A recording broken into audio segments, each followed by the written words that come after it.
ఓం శ్రీ మహాగణాధిపతయే నమ. ఓం శ్రీ గురుభ్యో నమ.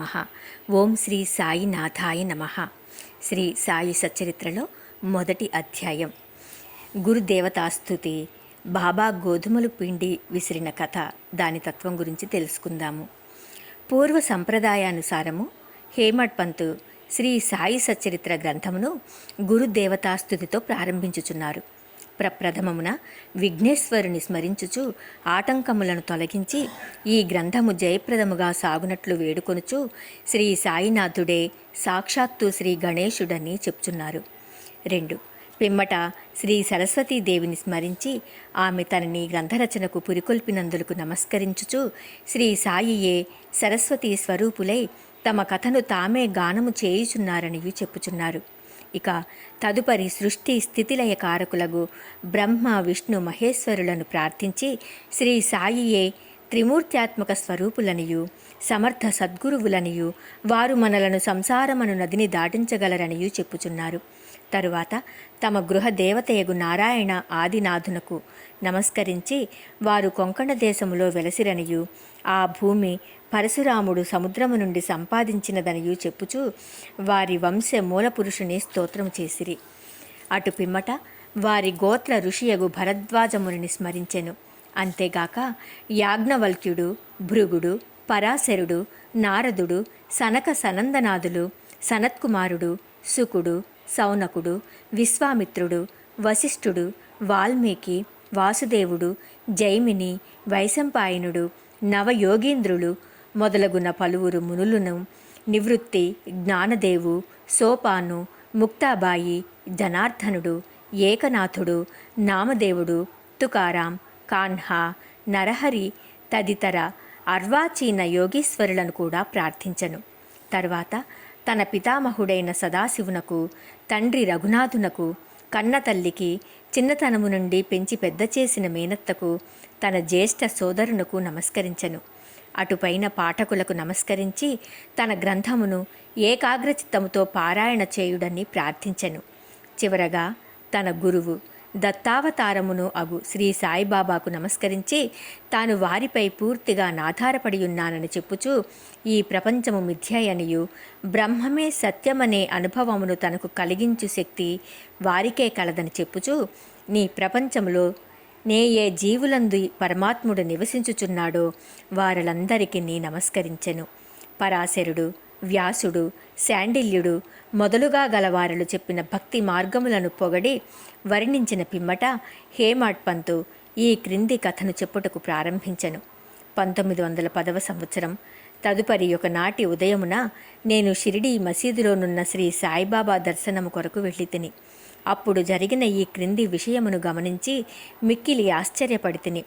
బాబా ముఖ ప్రక్షాళనము గావించుకొని గోధుమలు విసరుటకు సంసిద్ధుడగుచుండెను. వారు నేలపై గోనెపరిచి దానిపై తిరుగలియించిరి. చేటలో కొన్ని గోధుమలు పోసుకుని కఫిని అంటే చొక్కా చేతులు పైకి మడిచి పిడికెడు చొప్పున గోధుమలు వేయుచు విసరసాగిరి. అది చూసి నాలో నేను, ఈ గోధుమ పిండిని బాబా ఏమి చేయును? ఆయనెందులకు గోధుమలు విసురుచుండెను? వారు భిక్షాటనముచే జీవించువారే, వారికి గోధుమ పిండితోనేమి నిమిత్తము? వారికి పిండి నిల్వ చేయవలసిన అగత్యం లేదే అని చింతించి తిని అచ్చటకు వచ్చిన మరికొంతమంది కూడా నిట్లే ఆశ్చర్య నిమగ్నులయ్యారు. కానీ మాలో నెవరికీ కూడా బాబాను ప్రశ్నించుటకు ధైర్యము చాలకుండెను. ఈ సంగతి వెంటనే గ్రామంలో వ్యాపించెను. ఆబాల గోపాలము ఈ వింత చర్యను చూచుటకై బాబా వద్ద గుమికూడిరి. 4 స్త్రీలు ఎటులనో సాహసించి మసీదు మెట్లెక్కి బాబాను ప్రక్కకు జరిపి వారే విసరుట ప్రారంభించిరి. వారు తిరుగలి పిడిని చేతబట్టుకుని బాబా లీలలను పాడుచూ విసురుట సాగించిరి. ఈ చర్యలను చూచి బాబాకు కోపం వచ్చెను. కానీ వారి ప్రేమకు, భక్తికి మిగుల సంతసించి చిరునవ్వు నవ్విరి. విసరునప్పుడు స్త్రీలు తమలో తామిట్లనుకొనిరి, బాబాకు ఇల్లు పిల్లలు లేరు, ఆస్తిపాస్తులు లేవు, వారిపై ఆధారపడిన వారు, ఆయన పోషించవలసిన వారెవరూ లేరు. వారు భిక్షాటనముచే జీవించువారు కనుక వారికి రొట్టె చేసుకొనుటకు గోధుమ పిండితో నిమిత్తము లేదు. అట్టి పరిస్థితులలో బాబాకు గోధుమ పిండితోనేమి పని? బాబా మిగుల దయార్ద్ర హృదయుడొకటచే మనకి ఈ పిండిని పంచిపెట్టును కాబోలు. ఈ విధముగా మనమున వేర్వేరు విధములా చింతించుచు పాడుచు విసురుట ముగించి పిండిని 4 భాగములు చేసి ఒక్కొక్కరు ఒక్కొక్క భాగములు తీసుకొనిచుండిరి. అంతవరకు శాంతముగా గమనించుచున్న బాబా లేచి కోపంతో వారిని తిట్టుచూ నిట్లనెను, ఓ వనితలారా, మీకు పిచ్చి పట్టినదా ఏమి? ఎవరబ్బ సొమ్మనుకుని లూటీ చేయుచుంటిరి? మీ వద్ద నుండి గోధుమలు వాడుకుంటున్నా ఏమి? ఏ కారణం చేత పిండిని గొంపోటకు యత్నించుచున్నారు? సరే, ఇట్లు చేయుడు, పిండిని తీసుకుని పోయి గ్రామపు సరిహద్దులపైని చల్లుడు అన్నారు. అది విని ఆ వనితలు ఆశ్చర్యమగ్నులయ్యారు, సిగ్గుపడ్డారు.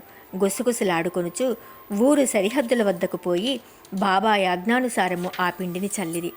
నేనిదంతయు చూచి షిరిడీ ప్రజలను బాబా చర్యను గూర్చి ప్రశ్నించి తిని, ఊరిలో కలరాజాడ్యము గలదనియు దానిని శాంతింపచేయుటకు అది బాబా సాధనమనియు చెప్పిరి. అప్పుడు వారు విసిరినవి గోధుమలు కావనియు వారు కలరా జాడ్యమును విసిరి ఊరి కవతల పారద్రోలిరనియు చెప్పిరి. అప్పటి నుండి కలరా తగ్గెను. గ్రామంలోని ప్రజలందరూ ఆనందించిరి. ఇదంతయు వినిన నాకు మిక్కిలి సంతసము కలిగెను. దీని గూఢార్థమును తెలుసుకొన కుతూహలము కలిగెను. గోధుమ పిండికి కలరా జాడ్యమునకు సంబంధమేమి? ఈ రెండింటికి గల కారణ సంబంధమేమి? ఒకటి ఇంకొక దానినెట్లు శాంతింపచేయును? ఇదంతయు అగోచరముగా తోచెను. అందుచే నేను తప్పక ఈ విషయమును గూర్చి వ్రాసి బాబా లీలలను మనసారా పాడుకొనవలైనని నిశ్చయించుకొంటిని. ఈ లీలను చూచి ఇట్లు భావించుకొని హృదయానందపూరితుడనైతిని. ఈ ప్రకారముగా బాబా సచ్చరిత్రను వ్రాయుటకు ప్రేరేపింపబడితిని. అట్లే బాబా కృపా కటాక్షములచే ఆశీర్వాదములచే గ్రంథము నిర్విఘ్నముగాను జయప్రదముగాను పూర్తి అయినది. తిరుగలి విసురుట దాని వేదాంత తత్వము. తిరుగలి విసురుటను గూర్చి షిర్డీ ప్రజలను అనుకొను రీతియే కాక దానిలో వేదాంత భావము కూడా కలదు. సాయిబాబా షిరిడీ యందు సుమారు 60 ఏళ్లు నివసించెను. ఈ కాలమంతయు వారు తిరుగలి విసురుచునే ఉండిరి. నిత్యము వారు విసురునది గోధుమలు కావు, భక్తుల యొక్క పాపములు, మనోవిచారములు మొదలగునవి. తిరుగలి యొక్క క్రింది రాయి కర్మ, మీది రాయి భక్తి. చేతితో పట్టుకొనిన పిడి జ్ఞానము. జ్ఞానోదయమునకు గాని ఆత్మ సాక్షాత్కారమునకు గాని మొట్టమొదట పాపములను కోరికలను తుడిచివేయవలేను. అటు పిమ్మట త్రిగుణ రాహిత్యము పొందవలెను. అహంకారమును చంపుకొనవలెను. ఇది వినగనే కబీరు కథ జ్ఞప్తికి వచ్చును.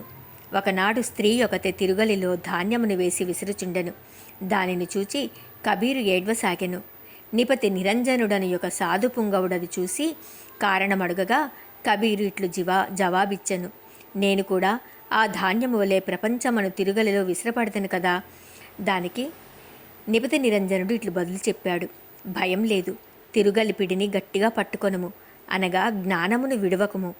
నేనెట్లు గట్టిగా పట్టుకొని ఉన్నానో నీవును అట్లే చేయుము. మనస్సును కేంద్రీకరించుము, దూరముగా పోనీయకుము. అంతరాత్మను జూచుటకు దృష్టిని అంతర్ముఖముగా నిమ్ము, నీవు తప్పక రక్షింపబడదవు అన్నాడు. మొదటి అధ్యాయము సంపూర్ణము. సద్గురు శ్రీ సాయినాథుని దివ్య చరణార విందార్పణమస్తు. శుభం భవతు. ఓం శ్రీ సాయినాథాయ నమః.